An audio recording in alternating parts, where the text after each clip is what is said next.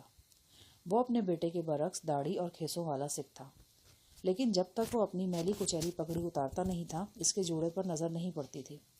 پتہ نہیں چلتا تھا کہ وہ سکھ ہے۔ ہمیں دیکھ کر اس کے چہرے پر غمی اور خوشی کے ملے جلے تاثرات ابھرے۔ غالباً خوشی اس بات کی تھی کہ ہم لباس، پگڑیوں اور ڈبے کے ساتھ بھاگ تو نہیں گئے، اور پریشانی اس بات کی تھی کہ ہم باقی کے آلو بھی بھون کر کھا جائیں گے۔ بوٹے کے باپو نے ایک طرف ہٹ کر ہمیں اندر آنے کا راستہ دیا۔ بوٹا برآمدے میں کھڑا تھا۔ وہ حسب سابق پیجامے کرتے میں تھا۔ بالائی جسم پر بوسیدہ سا کھیس لپیٹ رکھا تھا۔ ہمیں دیکھ کر وہ اپنی باریک آواز میں بولا، کہاں رہ گئے تھے سجن جی؟ کچھ تو بتا کر جاتے۔ ہم نے سمجھا پتہ نہیں ناراض ہو کر چلے گئے ہیں۔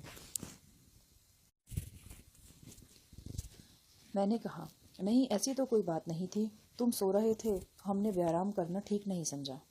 گاڑی کا کیا بنا؟ بوٹا سنگھ نے پوچھا۔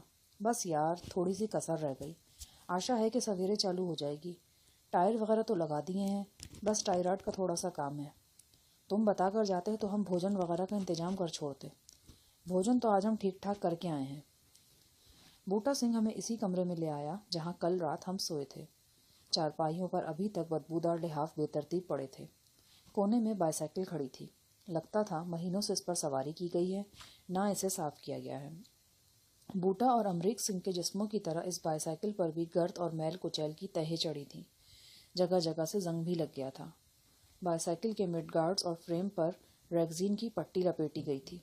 اس ریگزین پر عریاں عورتوں کی تصویریں پرنٹ تھیں جنہیں خوخار درندوں، شیر، چیتے، سانپ وغیرہ نے اپنی گرفت میں جکڑ رکھا تھا۔ شاید سائیکل پر یہ تصویریں بھی اسی ٹوٹ پھوٹ کی علامت تھیں جو ایک سانحے سے گزرنے کے بعد بوٹا کے اندر ہوئی تھی اور وہ ذہنی مریض بن کر رہ گیا تھا۔ بوٹا سنگھ کا باپ بے حد خاموش طبع تھا۔ وہ خاموشی سے آیا اور مٹی کی انگیٹھی میں آگ جلا کر واپس چلا گیا۔ بوٹا سنگھ ادھر ادھر کی باتیں کرنے لگا۔ وہ آج بھی نشے میں تھا، لیکن نشے کی شدت کل سی نہیں تھی۔ خود کا رائفل کل کی طرح آج بھی میری بغل میں تھی۔ اسے بغل کے نیچے دبا کر رکھنے کی کوشش میں میرا بایاں کندھا اکڑ کے رہ گیا تھا۔ بوٹا سنگھ ہمارے واسطے باداموں والا گڑ لینے کے لیے باہر گیا تو میں نے رائفل جلدی سے لحاف کے نیچے چھپا دی۔ گڑ بھی بوٹا سنگھ کی طرح گندا اور بدبودار تھا۔ بہرحال اس کا دل رکھنے کے لیے ہم تھوڑا تھوڑا کھاتے رہے۔ جلدی بوٹا سنگھ کا باپو چارپائی پر پھیل کر خراٹے لینے لگا اور بوٹا سنگھ کی کمزور آواز بھی نیند سے بوجھل ہونے لگی۔ اچانک بیرونی دروازے پر زوردار دستک ہوئی۔ اس کے ساتھ ہی کسی نے بلند آواز میں پکارا، بوٹے، او بوٹے املی، دروازہ کھول، او چھتی کر، دروازہ کھول جلدی۔ پکارنے والے کی آواز میں ڈرامائی عنصر تھا۔ بوٹا سنگھ گھٹنوں پر زور دے کر بمشکل اٹھا اور باہر نکلنے سے پہلے اس نے مٹی کا دیا طاق سے نکال کر چارپائی کے نیچے رکھ دیا۔ یوں کمرے کی مدھم روشنی مزید مدھم ہو گئی۔ کمرے کا دروازہ بند کر کے وہ بیرونی دروازے پر پہنچا اور کنڈی کھول دی۔ میں نے کھڑکی کی طرف میں سے دیکھا۔ ایک ادھیڑ عمر لمبا تڑنگا سکھ اندر آیا۔ اس نے کھوجنے والی نظروں سے گھر کا جائزہ لیا اور پھر تیز لہجے میں بولا، اوے سور کے تخم، یہ کیا تماشا بنا رکھا ہے تو نے؟ کون بندے آئے تیرے گھر؟ کوئی بھی نہیں، بوٹا نے لرز کر کہا۔ تو سیکیورٹی والوں کو پاگل کتے نے کاٹا ہے کہ وہ تجھ پر الزام لگا رہے ہیں؟ وہاں چودھری کی حویلی میں میٹنگ ہو رہی ہے تم باپ بیٹے کے خلاف۔ بس خیر منا اپنی، وہ لوگ 5-10 منٹ میں آ کر تیرا دروازہ کھڑکانے والے ہیں۔ پر میں نے کیا کیا ہے؟ مجھے نہیں معلوم تو نے کچھ کیا ہے یا نہیں، مگر سیکیورٹی والے کہتے ہیں کہ تیرے گھر 2 مشکوک بندے ٹھہرے ہوئے ہیں۔ ہوم گارڈ والوں نے انہیں پہچان لیا ہے۔ ان کا کہنا ہے کہ وہ پاکستانی جاسوس ہیں۔ پاکستانی جاسوس؟ الفاظ بوٹا سنگھ کے حلق سے میں گڈمڈ ہونے لگے۔ لمبا تڑنگا سکھ جھلا کر بولا، تیرے گھر بندے ٹھہرے ہوئے ہیں یا نہیں؟ نہیں چاچا، میں اتنے میں پاس سے کہیں گاڑی کا شور سنائی دیا۔ لمبا تڑنگا سکھ جلدی سے باہر چلا گیا۔ بوٹا سنگھ حیران پریشان کھڑا تھا۔ پہلے 2 قدم چل کر وہ دروازے کی طرف گیا، پھر اس کی کنڈی چڑھا کر ہماری جانب آیا۔ گاڑی عین بیرونی دروازے کے قریب آن رکی تھی۔ جو ہی بوٹا سنگھ کمرے میں پہنچا، میں نے رائفل لحاف کے اندر سے نکال لی اور اس کی گردن سے لگا دی۔